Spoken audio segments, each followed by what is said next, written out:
Assalamualaikum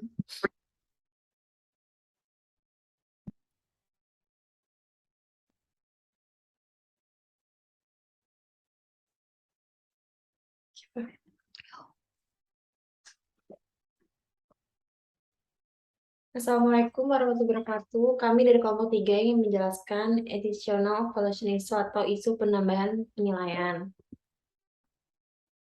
Saya Andrea Putri. Saya Manda Diva. Saya Jasmine Alika. Di sini tujuan pembelajaran kita yang pertama, menggambarkan dan mengaplikasikan aturan terendah antara biaya atau nilai bersih yang terrealisasi. Yang kedua, menjelaskan kapan perusahaan menilai persediaan dengan nilai bersih yang terrealisasi.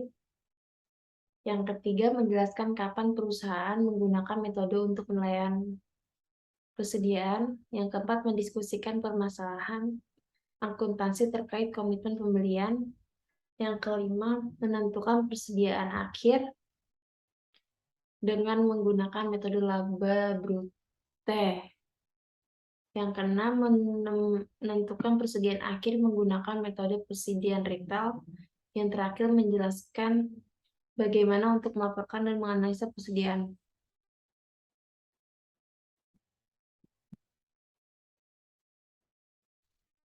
Jadi di situ ada isu penilaian tambahan. Ada terendah antara biaya nilai bersih relatif, ada dasar penilaian, ada metode laba bruto, ada metode persediaan retail, ada penyiar dan analisa. Kalau yang terendah antara biaya atau nilai itu terdiri dari nilai bersih yang terrealisasi, ada ilustrasi dari LCNRP, ada aplikasi dari LCNRP, ada pencatatan nilai realisasi bersih,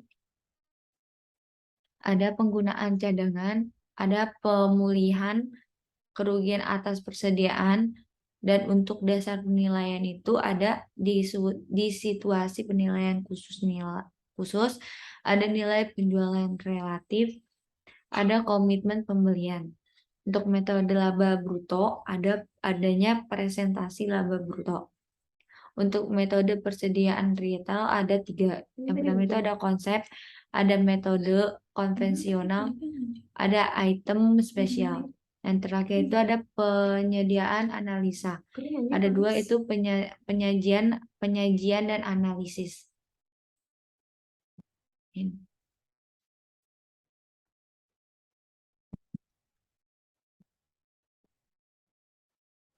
Terendah antara biaya atau nilai bersih yang dapat realisasi atau LCNRV. Itu persediaan dicatat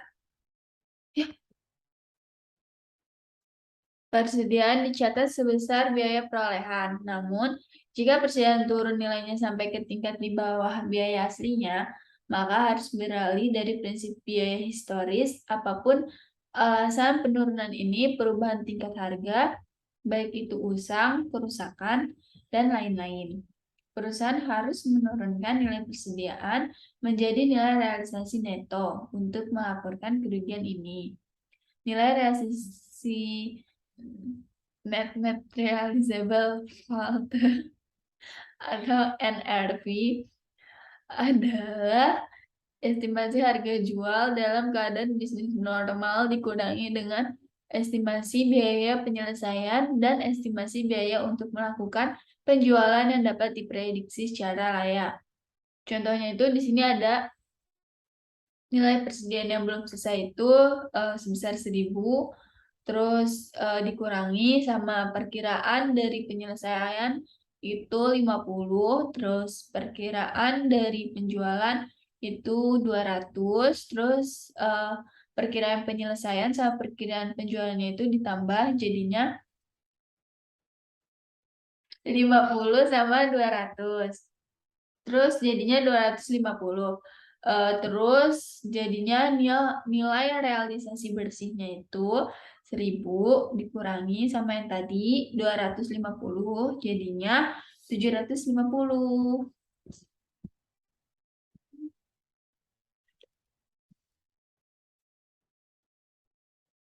Jadi di sini ada terendah antar biaya atau nilai bersih yang dapat realisasi atau LCNRV.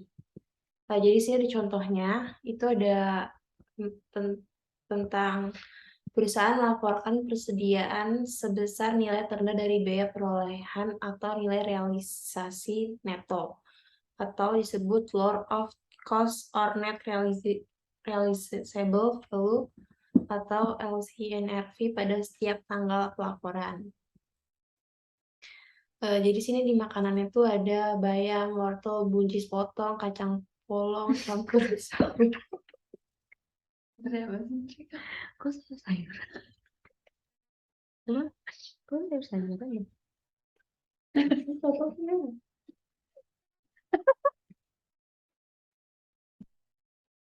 Terus biayanya tuh ada 80.000, 100.000, 50.000, 90.000, 95.000. Jadi netnya itu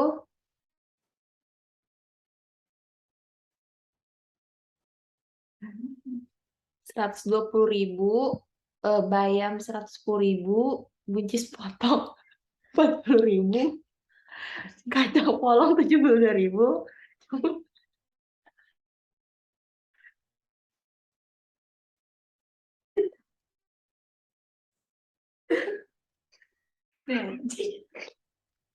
Ini pasti udah pas.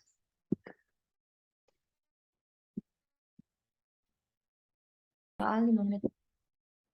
Ini ada nilai akhir persediaan itu 80.000, dari wortel 100.000, dari buncis 40.000, dari kacang polong 72.000, campuran sayuran 92.000. Jadi itu di totalnya itu ada 384.000.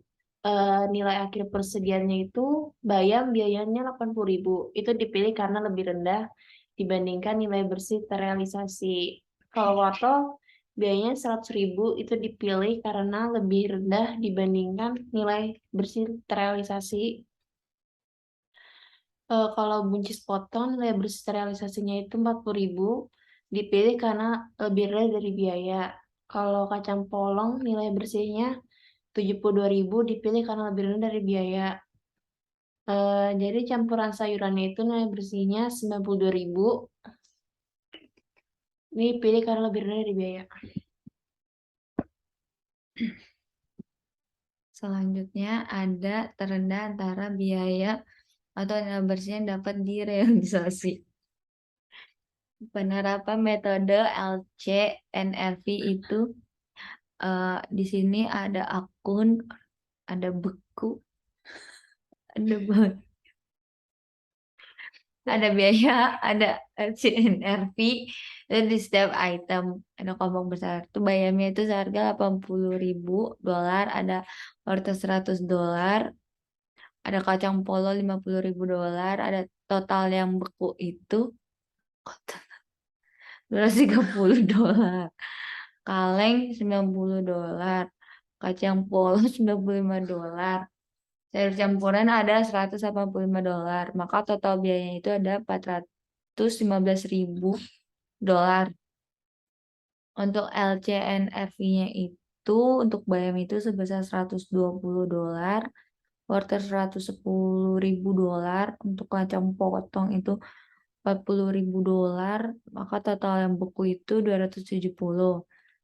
Nah, untuk yang kaleng itu ada $72 dan $92, maka campuran sayurnya itu $164, maka dijumlah jadi $434.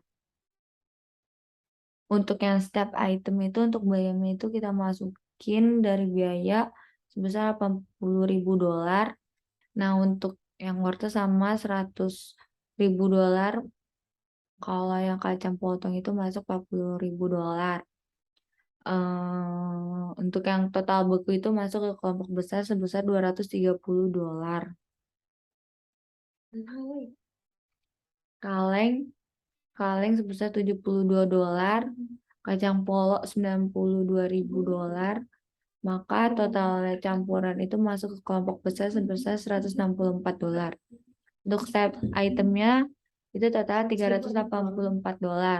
Untuk kelompok besar itu totalnya dari 230 ditambah $164 ditambah jadi $394. Maka total persediaan semuanya dari 415 itu merupakan total persediaan.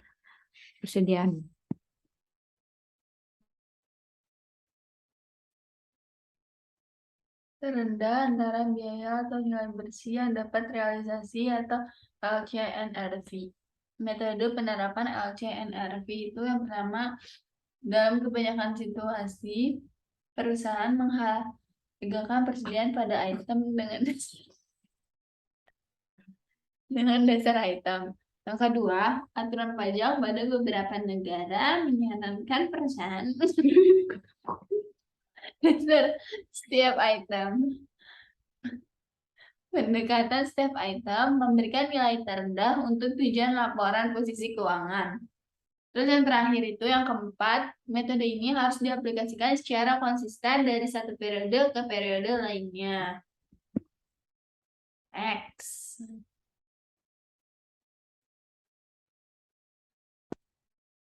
Di sini ada contoh mencatat nilai realisasi neto bukan biaya.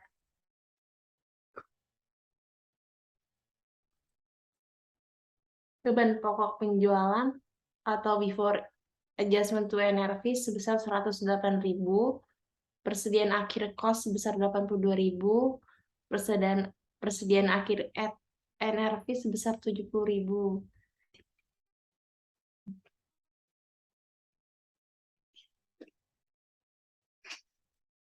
Jadi ada dua metode, yang pertama itu metode kerugian dan metode COGS atau metode beban pokok penjualan.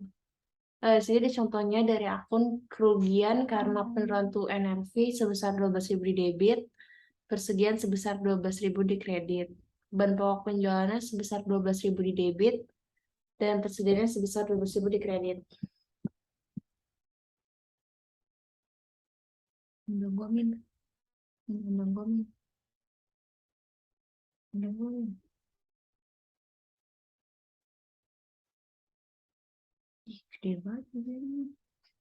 Selanjutnya ada terendah antara biaya atau nilai yang dapat direalisasi.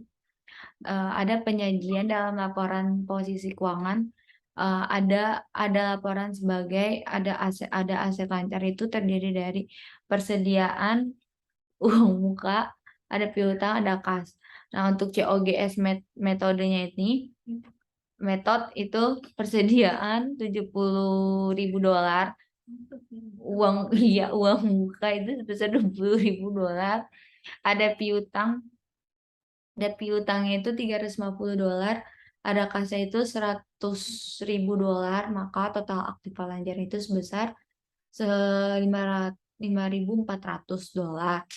Nah, loss metodenya itu $7.000 untuk persediaan, uang mukanya itu sebesar $20.000, untuk piutang itu sebesar $370.000, untuk kasnya itu sebesar $100.000, maka total aktiva lancar itu $540. Untuk COGS method dan loss method itu harus sama hasilnya dengan total aktiva lancar. Mereka harus balance. Oke, guys? Yamin.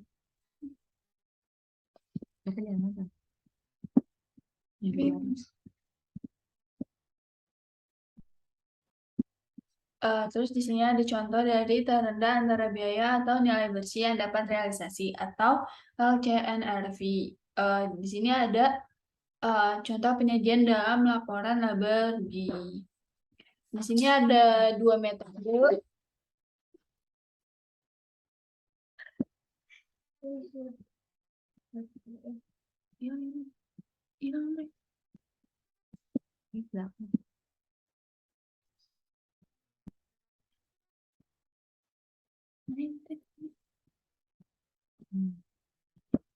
Di sini ada dua metode. Yang pertama itu ada metode COGS, terus yang kedua itu ada loss metode. Nah, terus yang pertama itu yang pakai COGS dulu.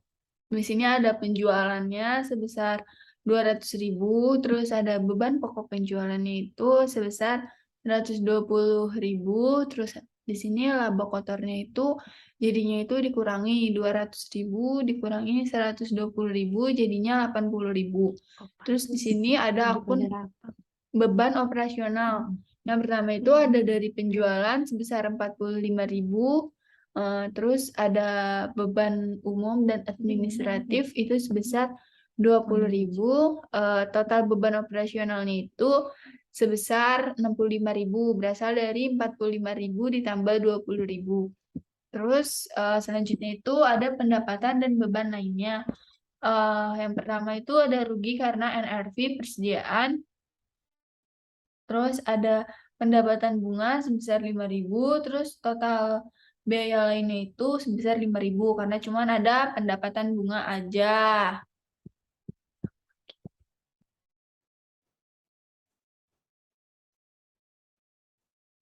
Ini.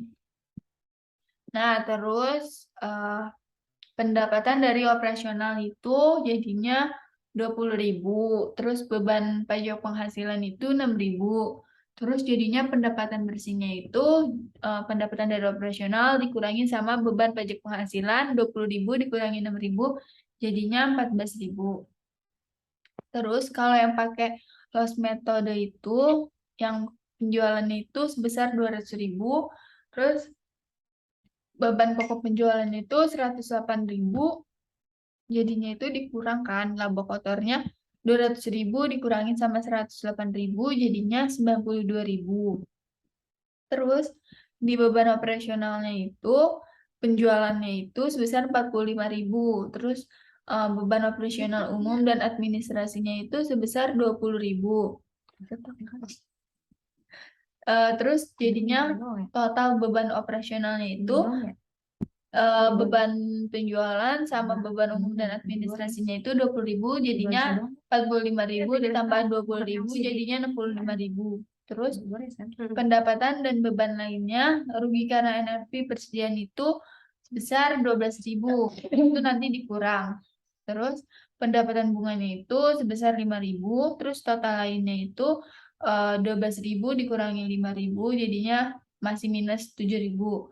Terus pendapatan dari operasionalnya itu 20.000, terus beban pajak penghasilannya itu 6.000. Nah, terus pendapatan bersihnya itu juga sama kayak GeoGes metode itu berasal dari pendapatan dari operasional dikurangi sama beban pajak penghasilan.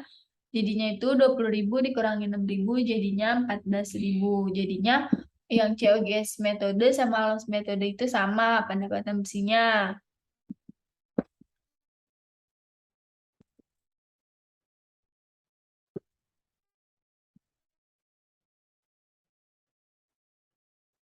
Jadi di sini ada terendah antara biaya tahun yang bersih dapat realisasi atau LCNRC, LCNRV.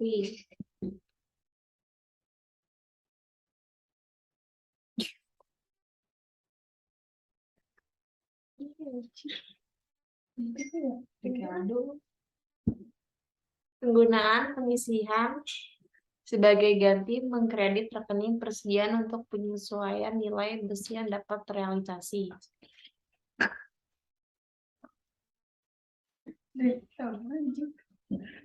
Perusahaan pada umumnya menggunakan rekening penyisihan atau loss method. Sini ada kerugian karena penurunan untuk NRV sebesar 12.000 di debit, penyisihan untuk mengurangi persediaan untuk NRV 12.000 di kredit.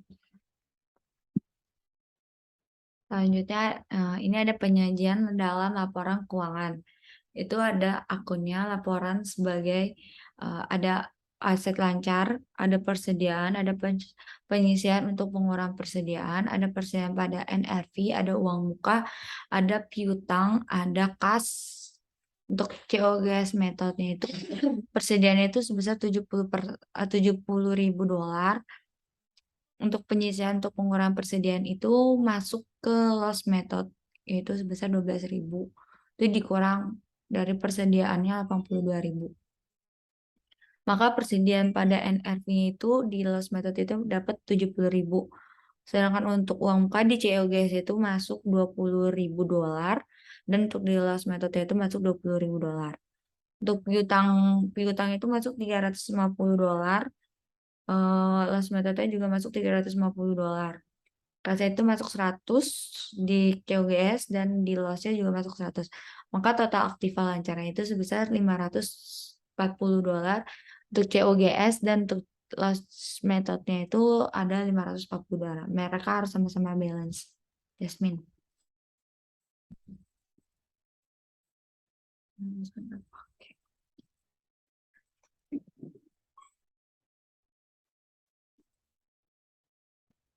Selanjutnya itu ada terendah antara biaya atau nilai bersih yang dapat direalisasi atau LCNRV.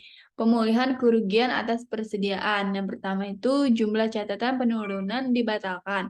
Yang kedua, pembatalan terbatas pada jumlah asli penurunan yang tercatat. Terus, melanjutkan contoh dari yang sebelumnya, diasumsikan nilai bersih yang terrealisasi meningkat jadi 74.000. Jadi, tadi kan total nilai bersihnya itu kan 70.000. Jadi ada peningkatan sebesar 4.000. Nah, si Ricardo ini membuat catatan di bawah ini menggunakan metode kerugian.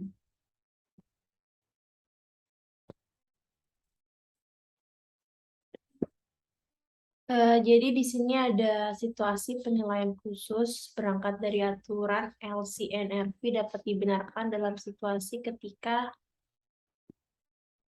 yang pertama sulit untuk menentukan biaya, yang kedua item dapat segera dipasarkan pada harga pasar yang berlaku.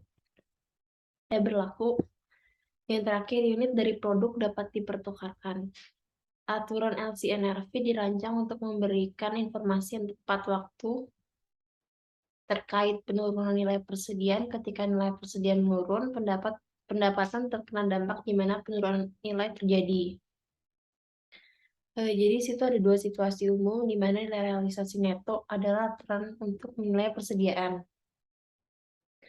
Yang pertama ada aset pertanian atau agrikultur, termasuk aset biologis dan hasil. Yang kedua, komoditas yang dimiliki oleh pedagang broker.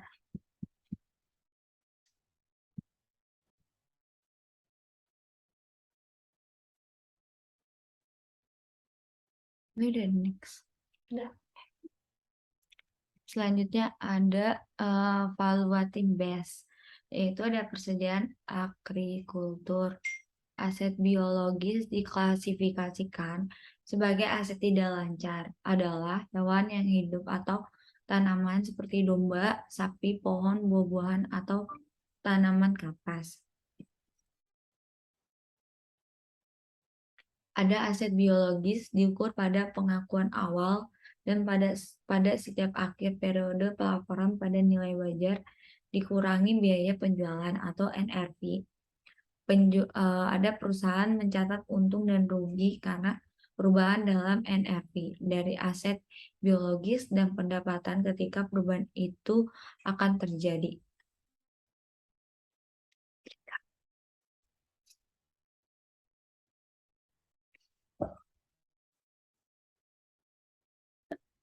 Terus selanjutnya di sini ada agricultural inventory. Hasil agrikultural adalah produk yang dihasilkan aset biologis seperti wool dari lembu, susu dari kerbau,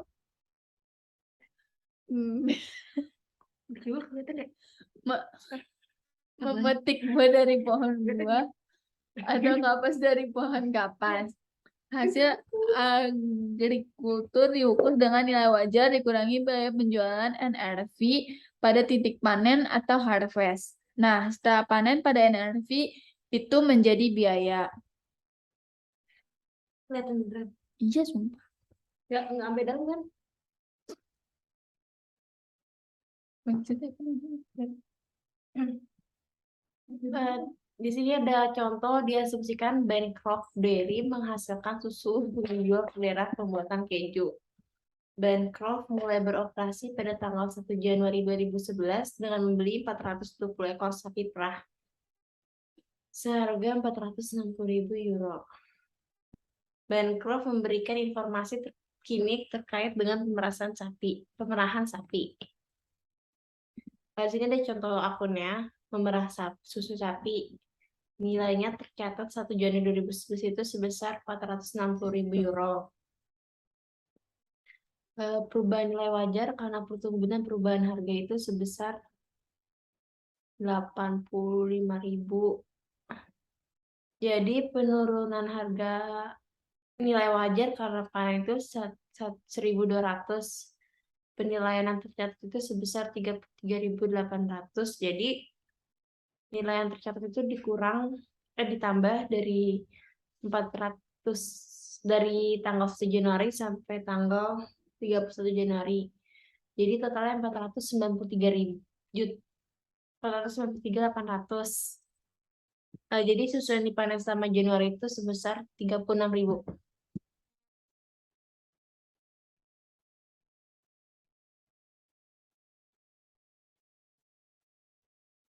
Selanjutnya ada Bancroft membuat jurnal berikut untuk mencatat perubahan dalam catatan nilai sapi pemerahan. Aset biologi sapi pemerahannya itu sebesar 33.800. Untuk laba ruginya yang belum terrealisasi pendapatan itu masuk ke kredit 33.800. Untuk aset biologi sapi merah itu merupakan laporan dalam laporan posisi keuangan, laporan aset biologi sapi merah sebagai aset tidak lancar pada nilai wajar dikurang biaya penjualan atau nilai realisasi bersih. Untuk yang laba rugi atau yang belum laba atau rugi yang belum terrealisasi pendapatan itu merupakan laporan sebagai pendapatan dan beban lain pada laporan laba rugi.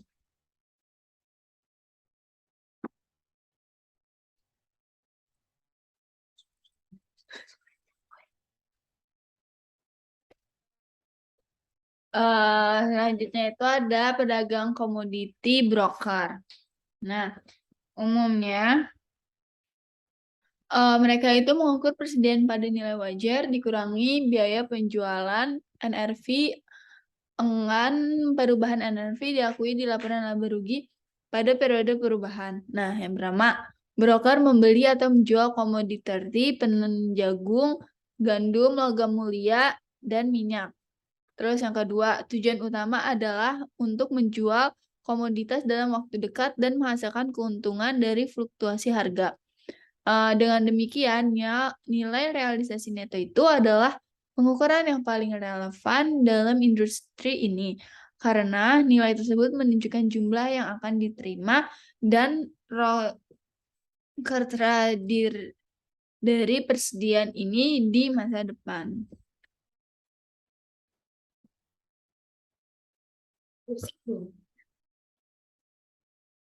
Di sini ada penilaian dengan menggunakan nilai jual relatif. Nampak? Enggak, maksudnya bukan mungkin.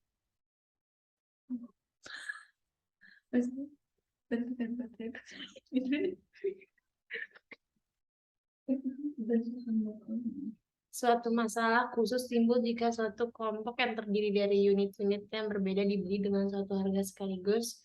Itu disebut dengan pembelian sekeranjang. Lalu digunakan ketika membeli unit bervariasi dalam sebelum sum pembelian. Nggak ada persennya. Selanjutnya ada komitmen pembelian suatu masalah khusus. Yang pertama itu ada umumnya penjualan mempertahankan nama pada barang dagangnya. Yang kedua ada pembeli tidak mengakui aset atau kewajiban. Yang ketiga itu jika materiable harus mengungkapkan rincian kontrak dalam catatan. Yang terakhir itu ada jika harga kontrak lebih besar dari harga pasar pembeli, menduga bahwa kerugian akan terjadi jika pembeli harus mengakui kewajiban dan kerugian yang sesuai dalam periode di mana penurunan seperti harga pasar berlangsung.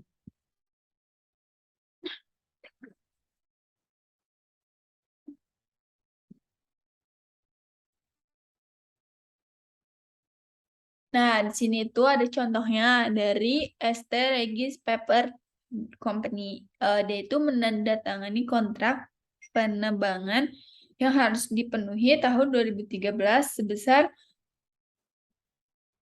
10 juta dolar.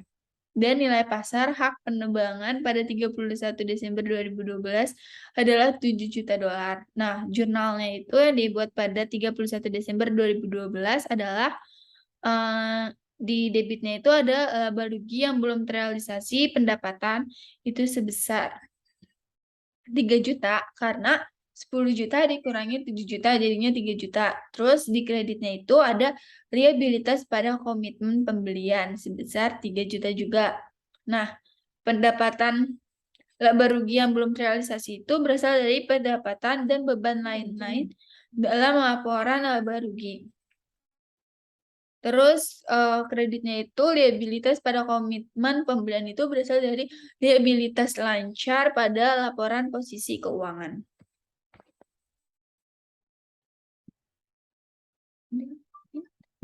Ya. Di sini ada contoh ketika Regis menebang kayu dengan biaya sebesar 10 juta dolar akan membuat jurnal sebagai berikut. Jadi pembelian bersedianya sebesar 7 juta di debit, liabilitas pada komitmen pembelian sebesar 3 juta di debit, kasnya sebesar 10 juta di kredit. Jadi kita asumsikan pemerintahan mengizinkan Regis untuk mengurangi harga kontrak dan oleh karena itu komitmennya dengan 1 juta dolar. Jadi di sini akunnya liabilitas komitmen pembelian sebesar 1 juta di debit, laba rugi belum terrealisasi pendapatan sebesar 1 juta di kredit.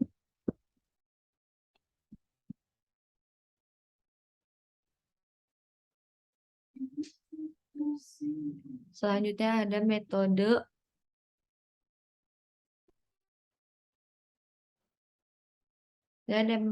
dalam estimasi persediaan. Metode ini digunakan secara luas oleh para auditor dalam situasi di mana hanya diperlukan suatu estimasi atas persediaan perusahaan. Metode ini juga digunakan ketika catatan perusahaan atau persediaan itu sendiri telah musnah akibat kebakaran atau bencana lain. Metode ini bergantung pada 3 asumsi. Yang pertama itu ada persediaan awal ditambah total pembelian barang sama dengan diperhitungkan. Yang kedua itu ada barang yang tidak dijual harus berada di tangan. Yang ketiga itu ada penjualan dikurang biaya, pengurangan dari jumlah persediaan awal ditambah pembelian sama dengan persediaan akhir.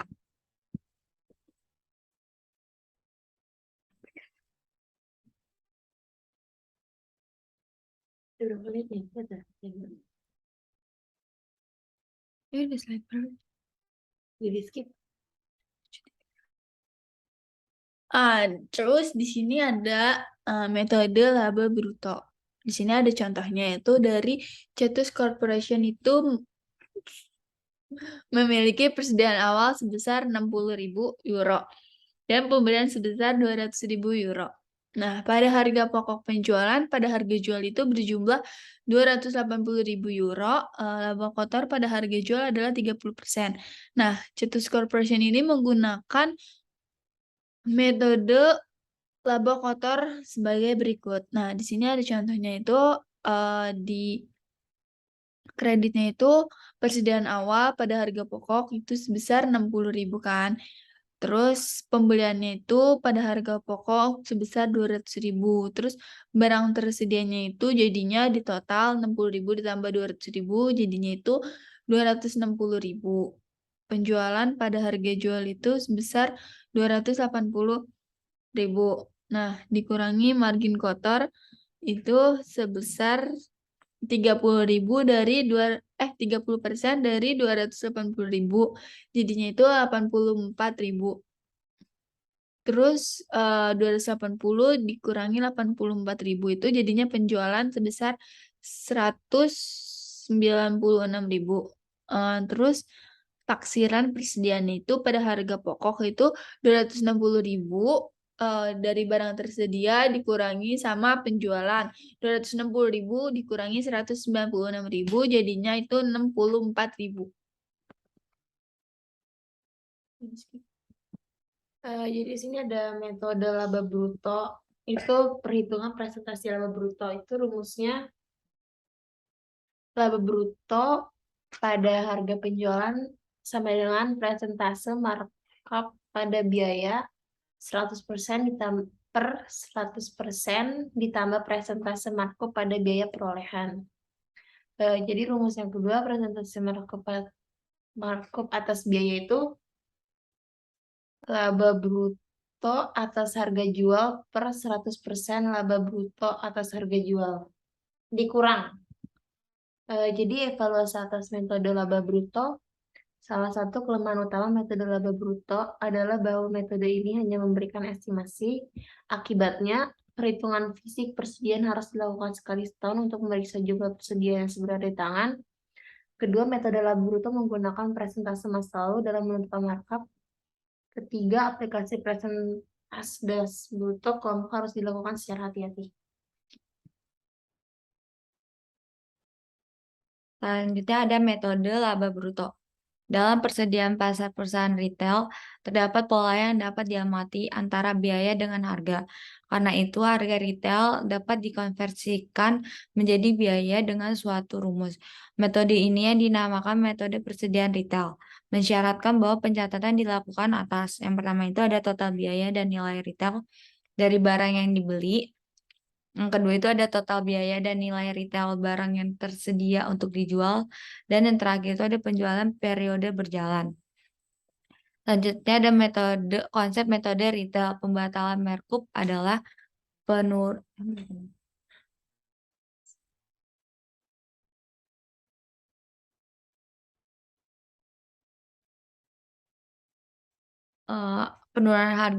harga barang dagang yang sebelumnya telah di markup di atas harga retail awal. Dalam pasar kompetitif peritailan seringkali perlu menggunakan markdown, yakni penurunan harga jual awal. Markdown terdapat harga jual mungkin diperlukan karena adanya penurunan tingkat harga umum, penjualan khusus, kerusakan barang, kelebihan persediaan dan persaingan. Pembatalan markdown yang terjadi apabila markdown kemudian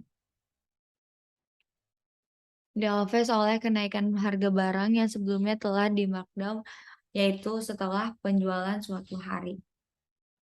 Jasmine,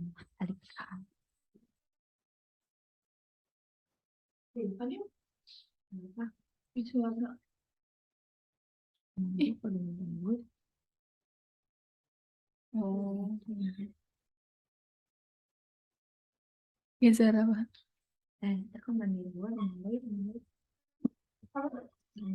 Terus selanjutnya itu ada metode persediaan retail. Item khusus. Yang pertama, biaya pengangkutan. Yang kedua, retur pembelian. 3, diskon pembelian dan potongan. 4, pengalihan masuk. 5, kekurangan yang normal. 6, kekurangan tidak normal. 7, diskon karyawan.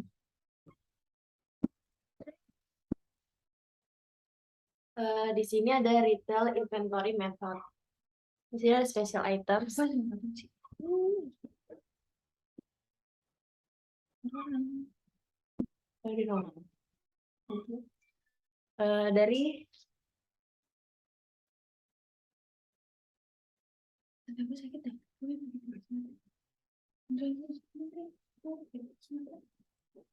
Dari Extreme Sport Apparel, biaya dan eceran.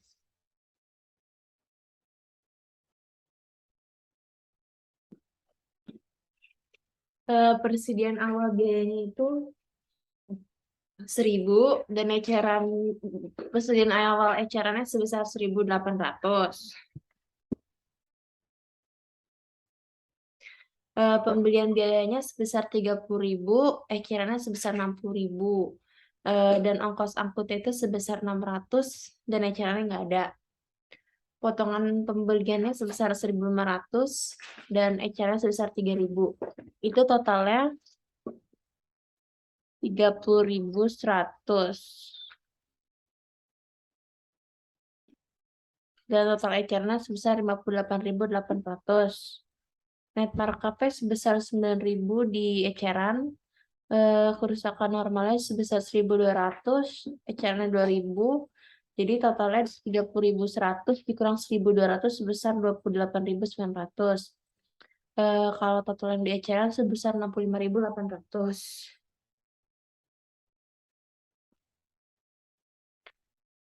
Di sini ada pengurang, itu net markdown sebesar 1.400 di eceran, penjualannya sebesar 36.000, potongan penjualannya sebesar 900. Jadi totalnya itu 35.100 dan diskon karyawannya sebesar 800 di eceran. Kerusakan normal sebesar 1.300 di eceran. Jadi totalnya 27.200. Baik rasio ecerannya jadi 28.900 per 65.800 itu dari total biaya sama total eceran dibagi. Jadi hasilnya 43,9. Nah, persediaan akhir pada LCNRV itu 43,9% dikali 27.200 sama dengan 11.946,50 rupiah.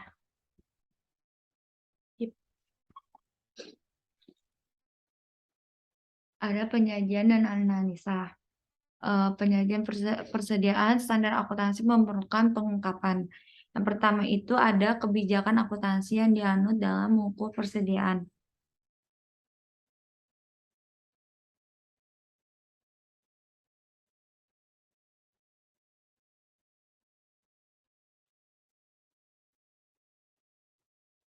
Persediaan dalam mengukur persediaan termasuk rumus biaya yang digunakan rata-rata tertimbang FIFO. Yang kedua itu ada jumlah persediaan tercatat dan jumlah tercatat dalam klasifikasi barang dagang, persediaan produksi bahan baku barang dalam proses barang jadi. Yang ketiga itu jumlah persediaan dicatat sebesar nilai wajar dikurangi biaya penjualan.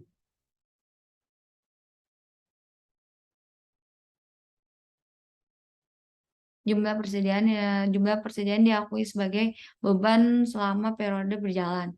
Jumlah setiap penurunan persediaan diakui sebagai beban dalam periode berjalan dan jumlah setiap turunan pembelian diakui sebagai penurunan beban pada periode berjalan. Yang keenam itu ada keadaan atau peristiwa yang menyebabkan penurunan persediaan. Yang ketujuh itu ada jumlah tercatat persediaan dijadikan jaminan untuk kewajiban jika ada.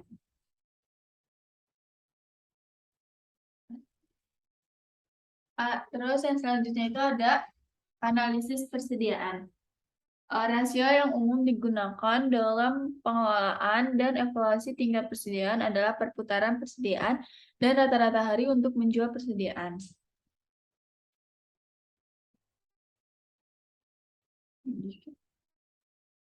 Di sini ada rasio perputaran persediaan. Itu mengukur berapa kali rata-rata perusahaan menjual persediaan selama periode berjalan. Contohnya, dalam laporan tahun 2019, Tate and Lyle PLC atau GBR melaporkan persediaan awal sebesar 562 juta euro dan persediaan akhir sebesar 538 juta euro. Harga pokok penjualan tahun 2019 untuk tahun ini. Itu ada rumusnya inventory turnover sama dengan COGS for average inventory. Jadi 2,19 euro per 562 juta ditambah 538 juta. Jadi hasilnya 3,67 times.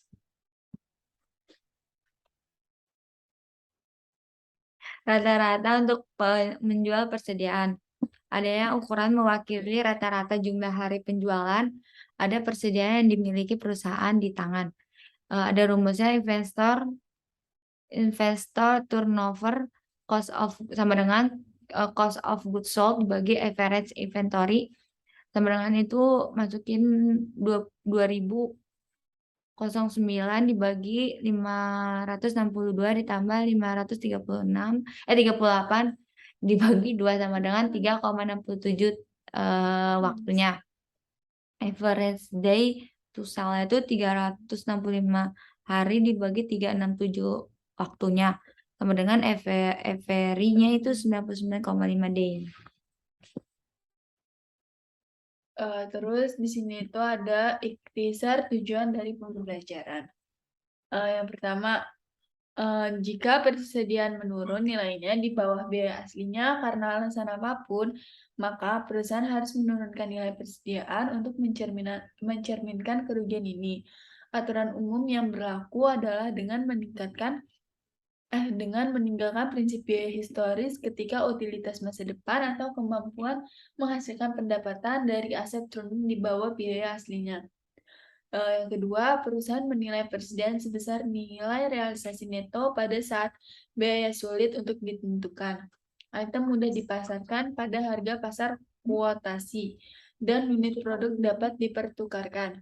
Yang ketiga, ketika perusahaan membeli sekelompok unit yang berbeda-beda pada suatu harga tunggal atau disebut juga harga keranjang, perusahaan dapat mengalokasikan harga pembelian total untuk masing-masing item atas dasar nilai penjualan relatif.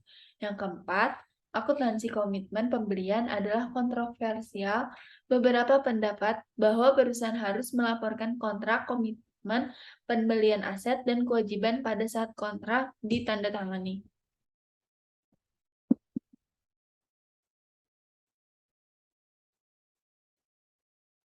Baca mana tadi ini? Bagi dua ya.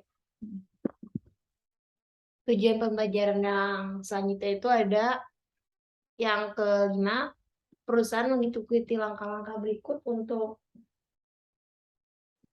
menentukan persediaan akhir dengan metode laba bruto. Yang pertama, hitung presentasi laba bruto pada harga jual. Yang kedua, hitung laba bruto dengan mengalihkan penjualan neto dengan presentasi laba bruto. Yang ketiga, hitung beban pokok penjualan dengan mengurangkan dari penjualan neto. Yang keempat, hitung persediaan akhir dengan mengurangkan beban pokok penjualan dari total barang yang tersedia untuk dijual.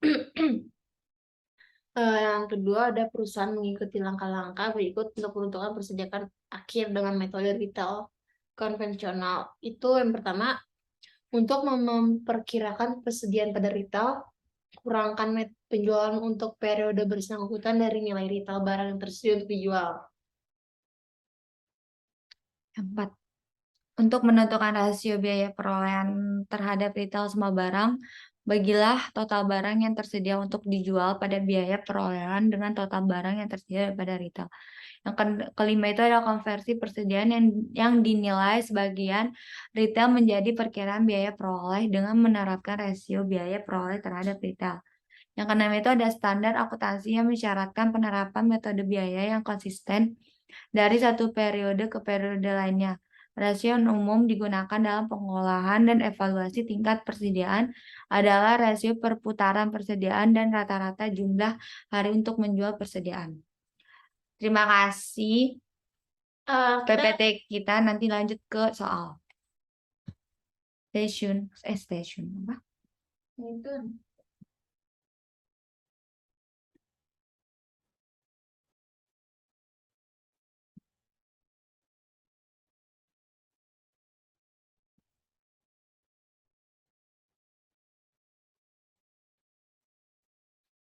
Selanjutnya ada soal dari chapter 8 bagian 11. Di sini ada Vivo.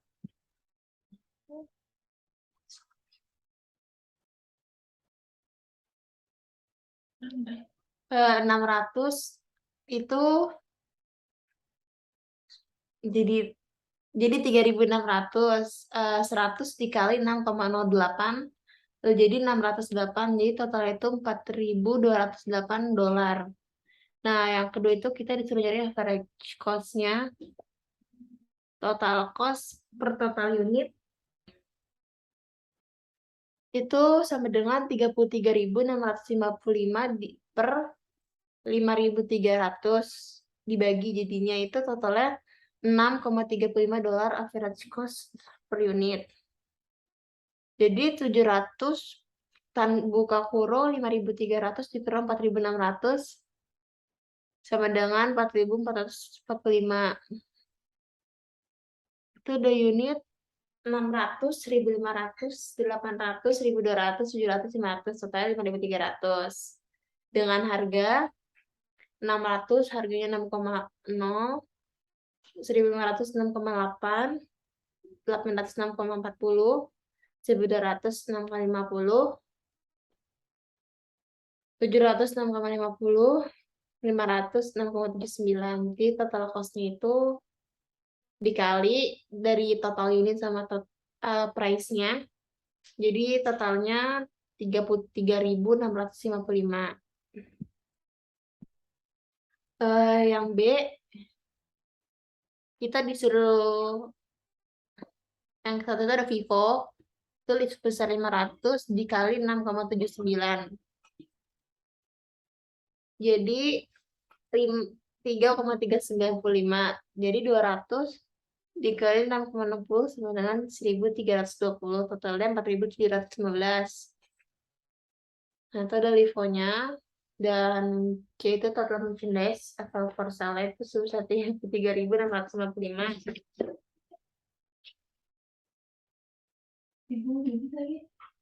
Less inventory Vivo sebesar 4.715. Jadi COGS itu dikurang dari total merchandise sama Vivo, jadi 28.940. Jadi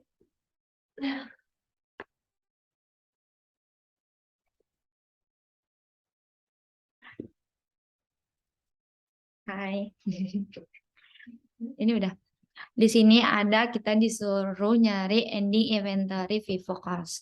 Nah, cantik dulu di sini. Itu yang pertama kita disuruh dari ending inventory. Unit available for sale itu sebesar 2.100 dikurang 1.400 unit sold sama dengan 700 unit in the ending inventory.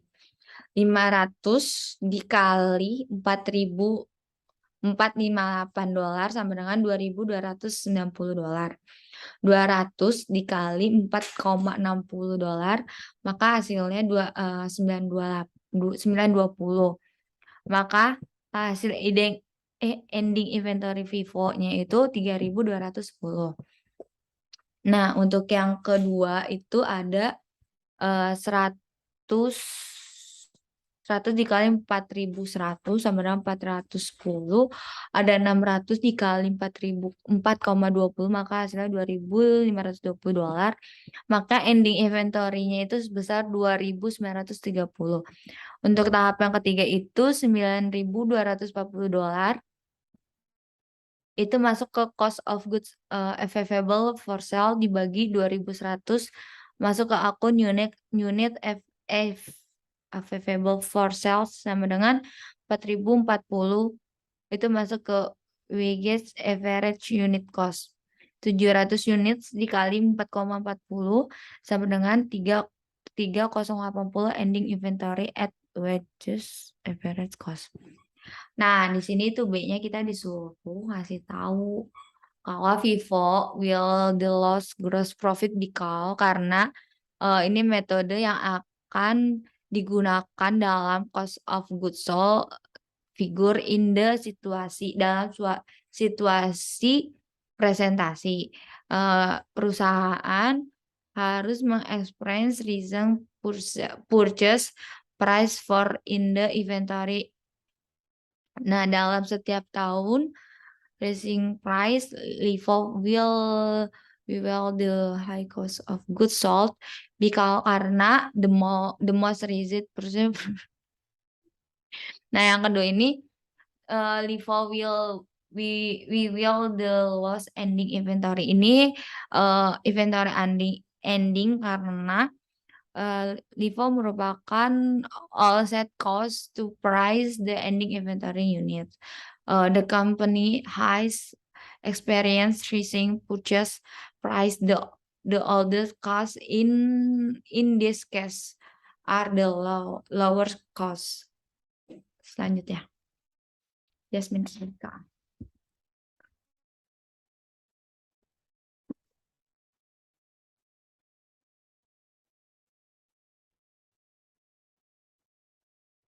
Mana? Udah. Itu udah ini. Terus di sini tuh yang pertama itu yang A itu ada jurnal di bulan Februari tanggal 1 itu ada inventory sebesar 9.720 itu berasal dari 10% dikali 10.800 lalu hasilnya itu dikurangi sama 10.800. Terus di kreditnya itu ada account payable sebesar 9.720. Lalu pada 4 Februari itu ada account payable sebesar 2.250 sama di kreditnya itu inventory sebesar 2.250. Itu berasal dari 2.500 dikali 10% dikurangi sama 2.500. Terus di 13 Februari itu ada account payable itu sebesar 7.470 berasal dari 900.720 dikurangi 2.250. Lalu di kreditnya itu ada inventory dan cash. Nah, inventory-nya ini sebesar 224,10 itu berasal dari 3% dikali 7.470. Lalu cash-nya itu selisih dari 7.470 dikurangi sama 224,10. Jadinya itu 7.245,90.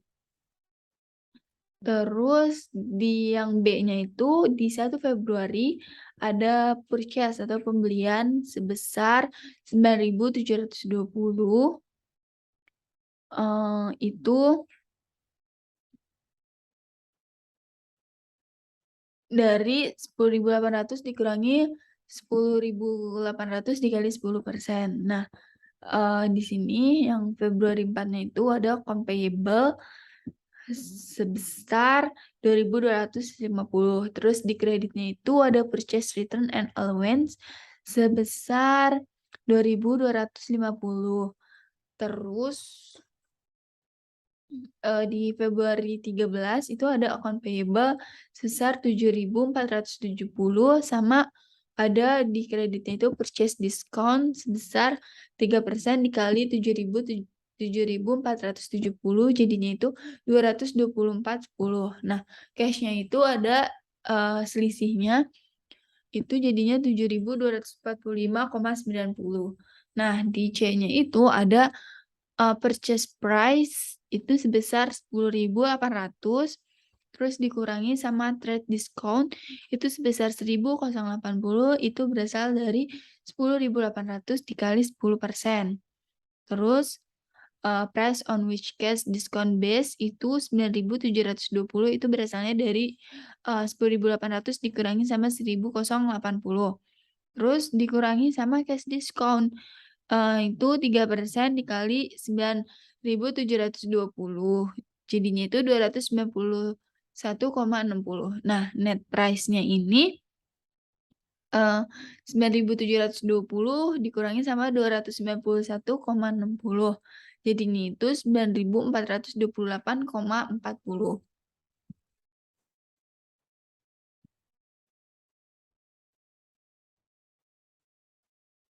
Nah, di sini ada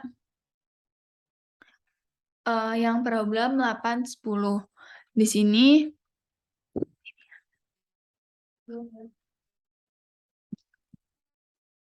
Bagian satu begitu. segini. Coba yang B.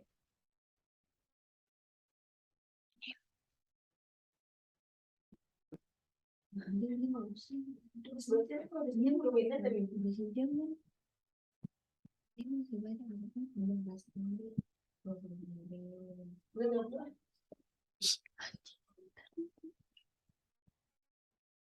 dulu Anda ya.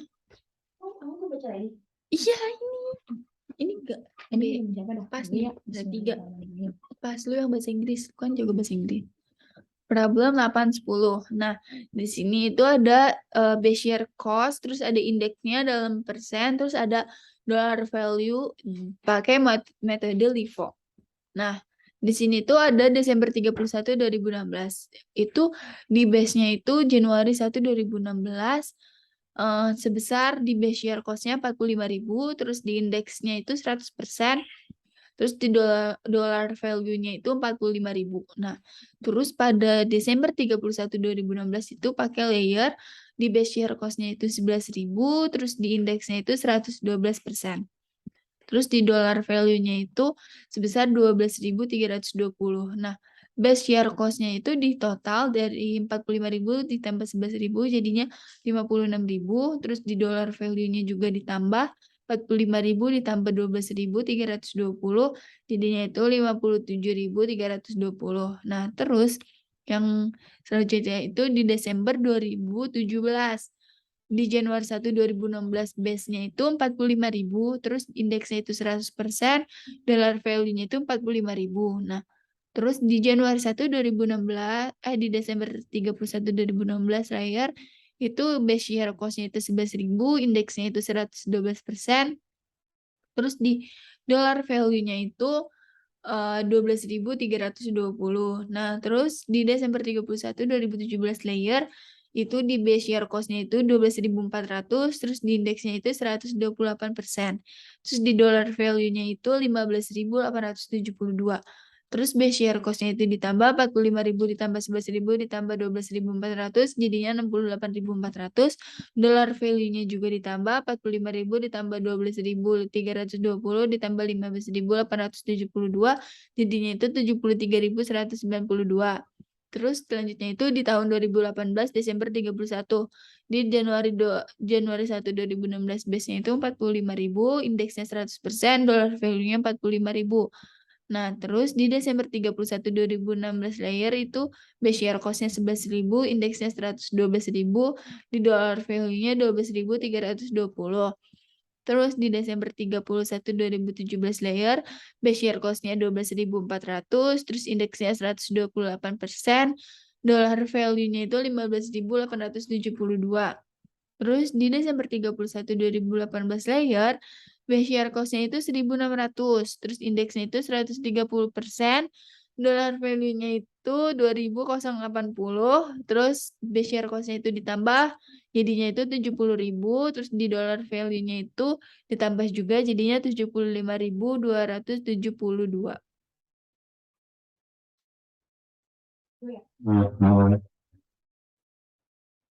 Yang mana? Sampai. Selanjutnya ada yang schedule itu ada tahun 2013. Itu ada sebesar current-nya itu sebesar 80.000. 2014 itu untuk 11.300, 2015 108.000, 2016 ada 128.700, 2017 ada 147, untuk 2018 ada 174.000. Nah, untuk price index-nya itu untuk 2013 ada 1,00, 2014 1,05, 2015 itu ada 1,20, 2016 itu ada 1,30, 2017 ada 1,40, 2018 ada 1,45. Nah, untuk base year-nya itu 2018 itu ada 80.000, 2014 itu ada 160.000, 2015 itu ada 90.000, 2017 ribu ada 99.000 dolar, 2018 itu ada 120 dolar. Nah, maka change for pure year-nya itu ada untuk 2013 itu nggak ada, untuk 2014 itu sebesar 26.000, 2015 itu 16.000, maka 2016 itu dapat dikurangi itu 9.000, dan 2017 itu 6.000, 2018 itu 15.000. Nah, untuk schedule B-nya itu ada ending inventory dollar value LIFO. Nah, untuk 2017 itu masuk 80.000, dan untuk 2014 itu 80.000 dikali 1.100, 2016-nya 1,05, maka totalnya 80.000. 27.300, maka ditambah jadi 107.300. Nah, untuk 2015 itu 80 dikali 1,00 total 80.000, 10.000 dikali 1,05 maka totalnya 10.500, maka dijumlahin jadi total 90.500. Nah, untuk tahun 2016 itu ada 80.000 dikali 1.000, ada 10.000 dikali 0,5, 9.000 dikali 1,30.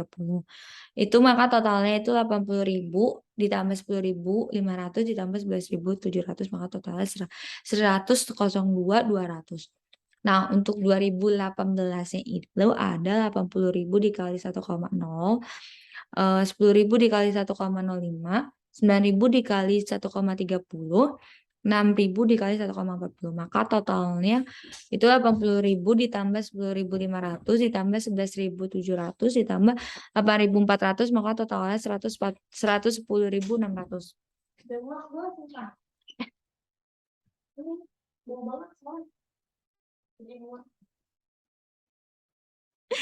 Ada 80.000 pada tahun 2018 dikali 1,00, ada 10.000 dikali 1,05, 9.000 dikali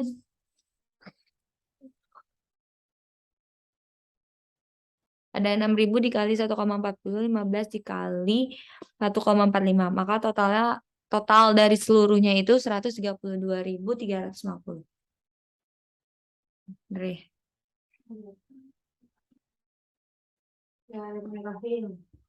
Allahumma. Jadi di sini ada tuh Richardson Company dari accounting student. Subjeknya dollar value LIFO full accounting. Jadi enggak usah jadi deh apa ya. Dollar value LIFO is an inventory method which value group or pools of inventory in layers of cost. It assumes that any goods sold during a given period were taken from the most recently accrued group of goods in stock, and consequently any goods remaining in inventory are assumed to be the best oldest good value at the oldest price. Di sini, because dollar value LIFO combine various related costs in group or pools, no attempt is made to keep track of each individual inventory item. Instead, each group of annual purchase from a new cost layer of inventory further. The most recent layer will be the first one carried to cost of goods sold during this period. However, inflation deserves at any cost of purchase made in subsequent years to contract the effect of inflation. This method measures the incremental change in each year's ending inventory in terms of the first year base year's cost. This is done by adjusting subsequent cost layers through the use of a price index to the base year's inventory cost. Only after this adjustment can the new layer be valued at current year's price. To do this valuation, you need to know both the ending inventory at year end price and the price index used to adjust the current year's new layer. The idea is to convert the current ending inventory into base year's cost. The difference between the current year's and the previous year's ending inventory expressed in base year's cost usually represent any inventory which has been purchased but not sold during this year. That is the new year's LIFO layer. This difference is the readjust to express this most recent layer in year's cost. Itu selanjutnya. Udah selesai. Sekian dari kelompok kami. Terima kasih. Bye-bye. Bye-bye. Yo. Wayo. Udah lebih. Dadah. Bye. babi.